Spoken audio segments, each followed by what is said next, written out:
Ai, Seja bem-vinda em nome de Jesus, pastora Gil, passa a palavra. aleluia. Louvado seja o Senhor.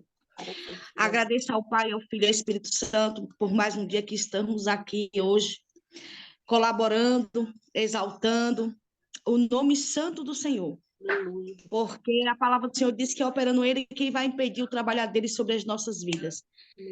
O laço foi feito, mas Jesus quebrou o laço e desfez porque Ele é Deus, né? Deus, Ele é fiel. Queria aqui parabenizar a todas as mulheres que se encontram aqui nessa live, né? Nós somos tão agraciadas por Deus que nós temos o dia, né, específico que foi feito, o Dia Internacional das Mulheres. Então, louvamos ao Senhor, não que seja a honra nossa, mas a honra toda é do Senhor, né? Isso é merecimento de reconhecer que a mulher, né, a cada dia ela alcança um espaço nessa terra. É diferente, né, dos tempos bíblicos no Velho Testamento, né, a qual as mulheres elas não poderiam fazer nada, né? Elas eram restritas de algumas coisas, principalmente de ministérios.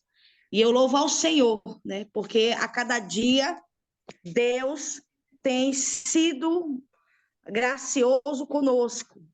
E como hoje, né, é o dia, especificamente falando de mulheres, o Senhor colocou alguns tópicos ao meu coração para meditar aqui, para nossa meditação nessa tarde.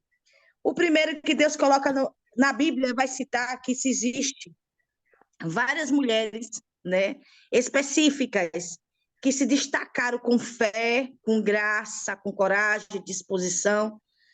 E uma história, uma palavra que Deus me colocou aqui no coração, está no livro de João, capítulo 4, que ele vai dizer aqui sobre uma mulher uma mulher samaritana. Deus, ele me trazia esse texto. Aracaia, Naiasu, Lemenaço, Decamanaiaçai. Que ela diz assim: quando, pois, o Senhor veio a saber que os fariseus tinham ouvido dizer que ele, Jesus, batizava mais discípulos do que João, se bem que Jesus mesmo não batizava, e sim os seus discípulos, deixou a Judéia, retirando-se outra vez para a Galileia, e era-lhe necessário atravessar a província de Samaria. Chegou, pois, uma cidade chamada Samaritana, chamada Sicá, perto das terras que Jacó dera a seu filho José. Estava ali a fonte de Jacó, cansado da viagem. Assentava-se Jesus junto à fonte, por volta da hora sexta. Nisto, veio uma mulher samaritana tirar água, e disse-lhe: Jesus, dai-me de beber, pois os seus discípulos tinham ido à cidade para comprar alimentos. Então lhe disse: mulher samaritana, como sendo tu judeus, pede beber a mim, que sou uma samaritana? Porque os judeus não se dão com os samaritanos. Replicou Jesus: se conheceres o dom de Deus, e quem é o que te pede, dai-me de beber, e tu lhe pedirias, e ele te daria água viva. Respondeu-lhe: Senhor, tu tens como tirar o poço que é fundo, onde, pois, tens a água viva, e tu, porventura, maior do que Jacó, o nosso pai, que nos deu o poço, do qual ele mesmo bebeu. Amém? Só até aí. A palavra do Senhor, ele fala referente a essa mulher. Jesus, ele traz uma reflexão muito importante nessa passagem. E a Bíblia vai nos dizer que, especificamente, né, Jesus, ele saía de uma cidade, ele ia, se parava nessa cidade, né, chamada Sicá, a qual ele estava cansado. E quando ele estava cansado, ele senta à beira de um poço e encontra esta mulher. O que eu entendo aqui que Deus ele quer discernir para nós nessa tarde. Essa mulher, ela não era samaritana, certo? Essa mulher, ela não era judia. Então, pela lei dos escribas, dos fariseus, né? Jesus ele não poderia conversar com essa mulher, nem se aproximar dela. A Bíblia vai nos dizer algo aqui muito específico, o que acontece nos dias de hoje. Essa mulher, ela não estava só ali por um acaso. Eu creio que foi propósito mesmo de Deus de encontrar essa mulher abrindo de um poço, porque essa mulher estava com a cura para ser feita. E essa cura, só o próprio Jesus poderia fazer na vida dessa mulher.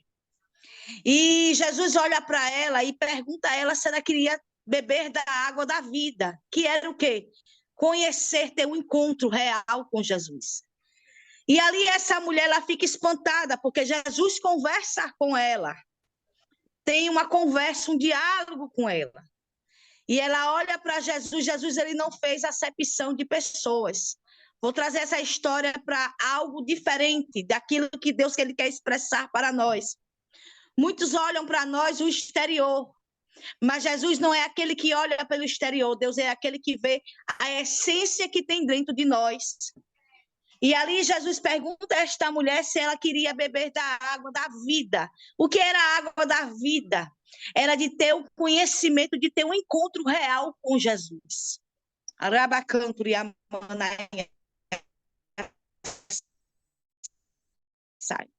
E se ela poderia ser transformada e mudada, tanto espiritualmente como fisicamente, porque Deus ele estava vendo como é que estava o coração daquela mulher nesse momento.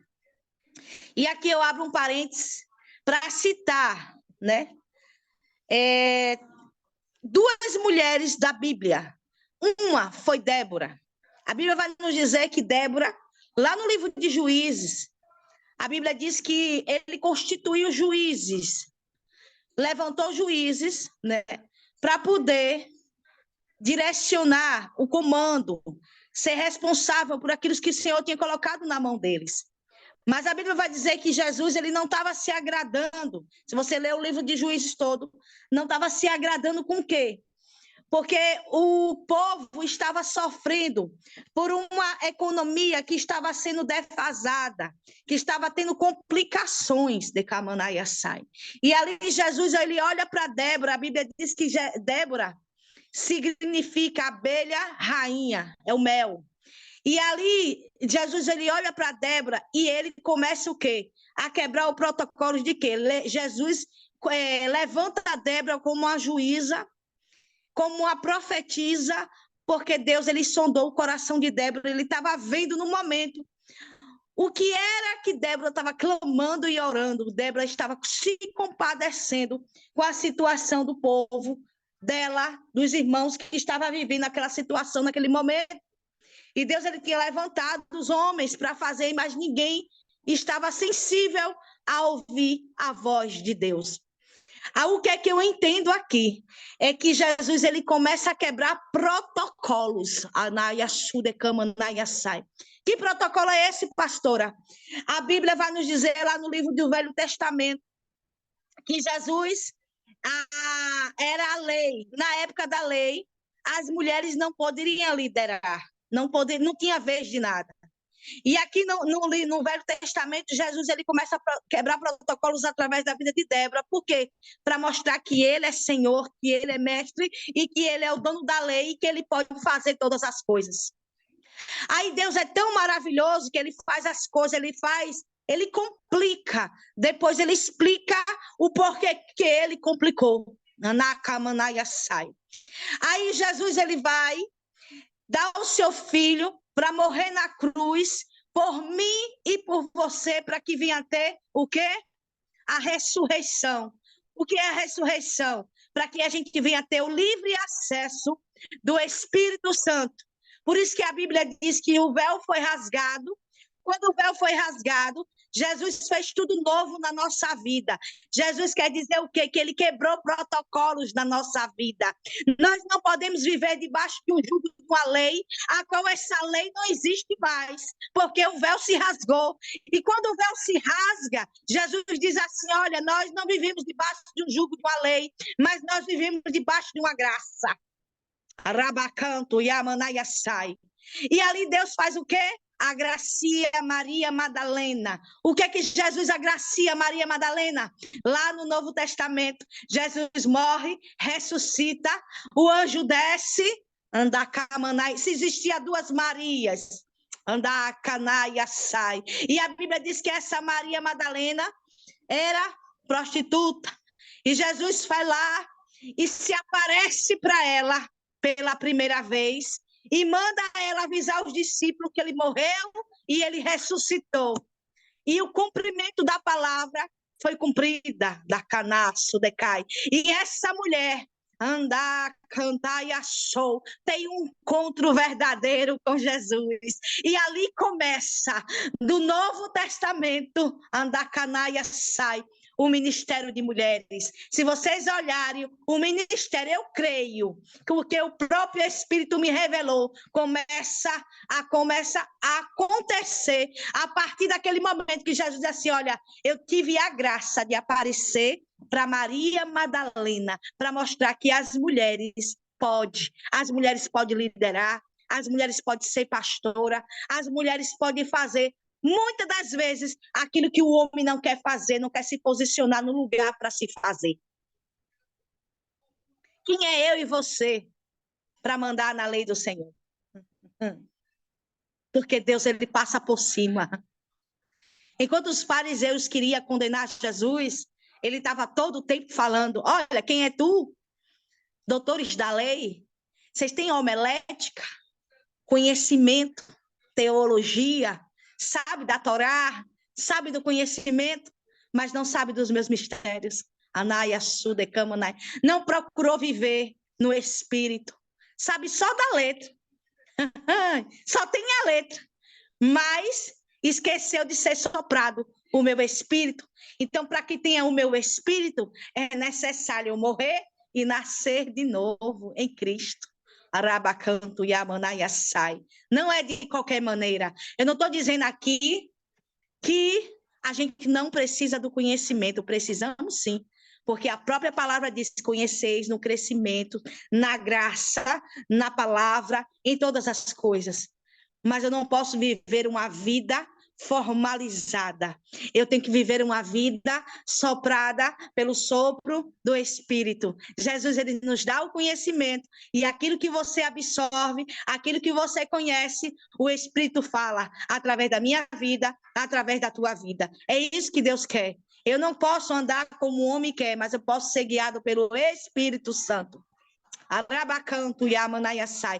Todas as igrejas que têm um padrão formado pelo homem, essa igreja nunca vai crescer. Ela só tem a regredir. Ela só tem contenda, discórdia, um monte de coisa. Por quê? Porque o homem está se titulando de dono. Mas quem é o dono da igreja é Jesus Cristo. É ele que manda ainda. Arabacamanaiaçai. É por isso que muitas das vezes Jesus está na porta da igreja, não está mais no púlpito. Andacanaiaçu. Sabe por que ele não está no púlpito? Porque as pessoas querem honra para si, querem a glória para si. A honra é do Senhor, que eu venha ser diminuída. E a glória ainda é de Deus. Anacamanaiaçai. A glória é do Senhor. O dom que ele me deu não é meu, é emprestado. Então a honra e a glória seja dele, porque ele que tem que se fazer grande na nossa vida, é ainda ele que tem que se fazer grande nessa live, nesse trabalho, porque se ele não se fizer grande nesse trabalho, nada vai acontecer, nada vai para frente. Mas o que eu entendo aqui é que tem pessoas ainda, não sei porque Deus está ministrando isso no meu coração, que ainda se tem um nariz empinado de Kamanaiaçai, acha que tem carro, acha que tem uma vida financeira boa, acha que tem isso, pode humilhar as pessoas, mas a roda ela gira. Ai, hoje você pode estar debaixo, mas amanhã você pode estar em cima. E aí? E aí? Aquilo que você planta, você vai colher. Anacanaço de Kamanaiaçai. Embora você não esteja vendo no momento o seu fruto, mas pode ter certeza que vai ter essa colheita. O que você tem plantado na sua vida? Anacamanaiaçai. Discórdia, contenda, falsidade, arrebecanto e amanaiaçai. Tudo isso você vai colher. Não sou eu que estou dizendo, não. É a própria palavra do Senhor diz. Então, fazemos o nosso melhor para o Senhor, porque o Senhor vai nos compensar, o Senhor vai nos exaltar, o Senhor vai nos levantar, o Senhor vai abrir as portas, o Senhor vai fazer as pessoas verem o Deus que eu e você servimos. Nunca diga assim, eu não posso, eu não vou chegar a Jesus, eu não posso. Quem foi que disse que você não pode? A Bíblia diz que nós somos mais do que vencedores em Cristo Jesus e nós podemos todas as coisas naquele que nos fortalece.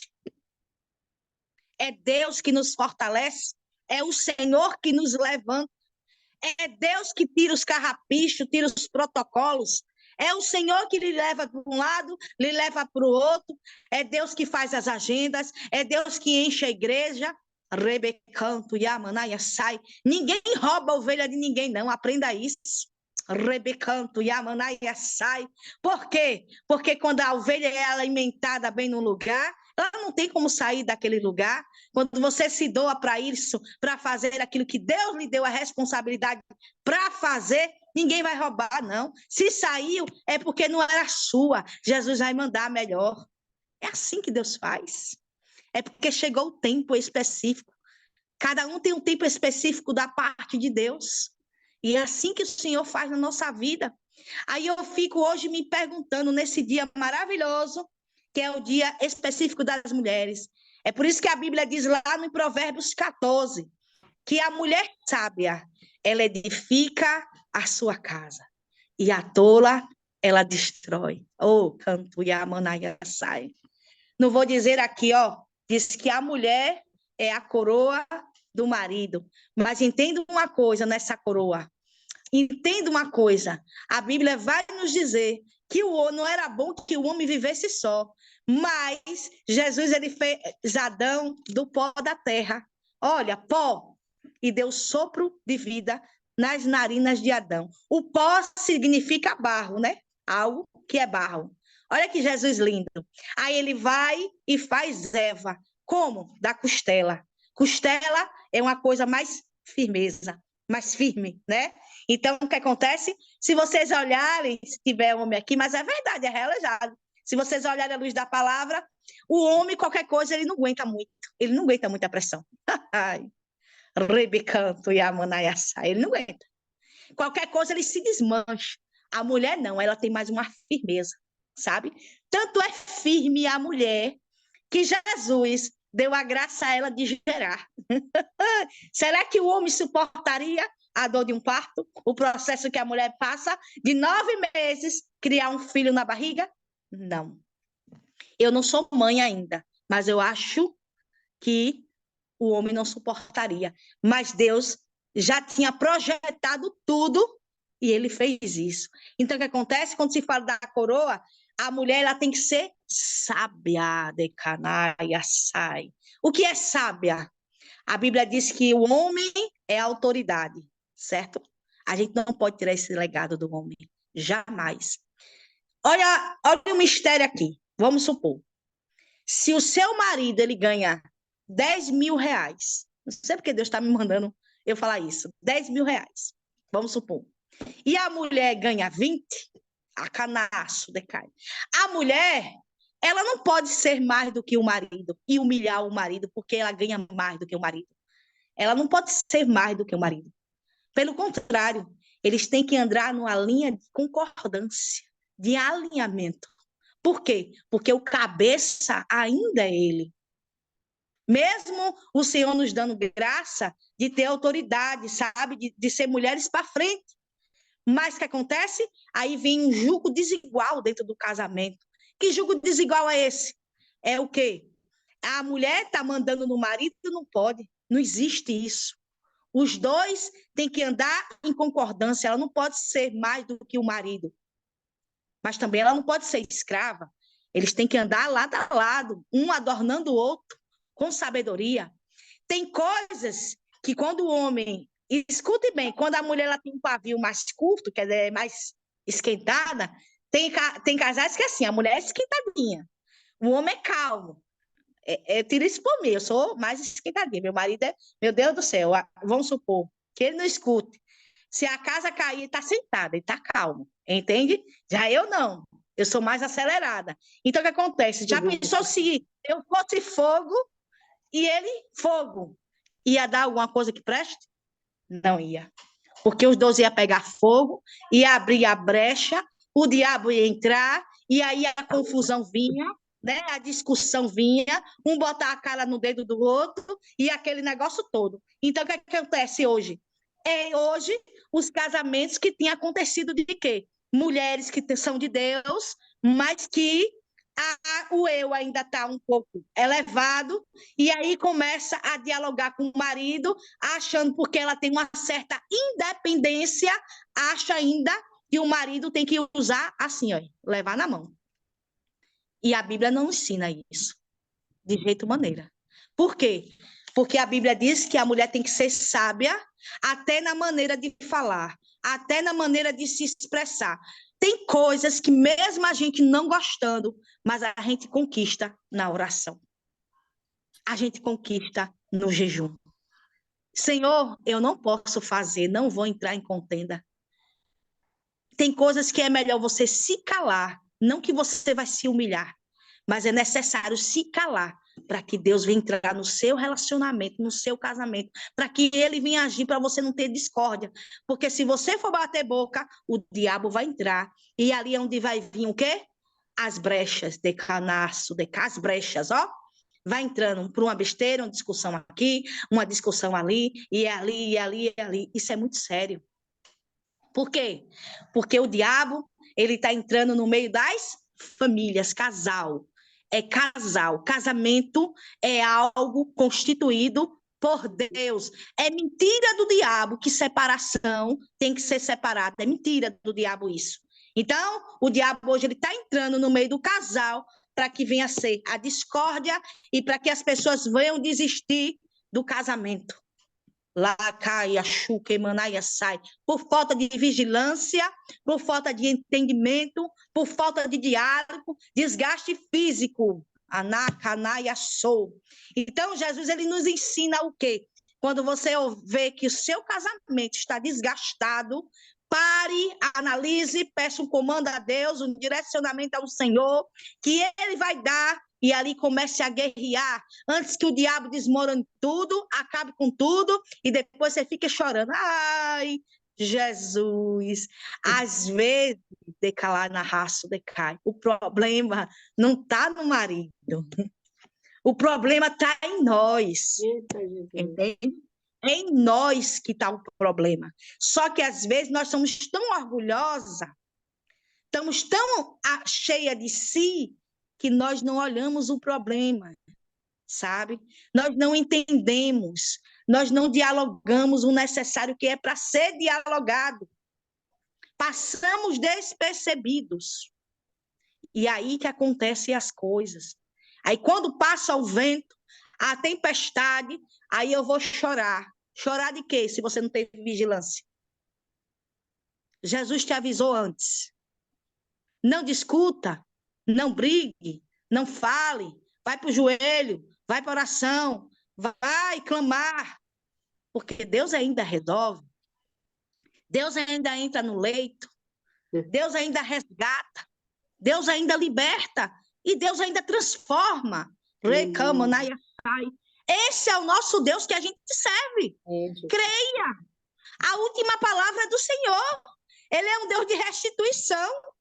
Se o marido está nas drogas, se o marido está na bebida, na prostituição, são demônios. Esses demônios, a Bíblia diz lá em Coríntios, que a mulher santa, ela santifica o marido.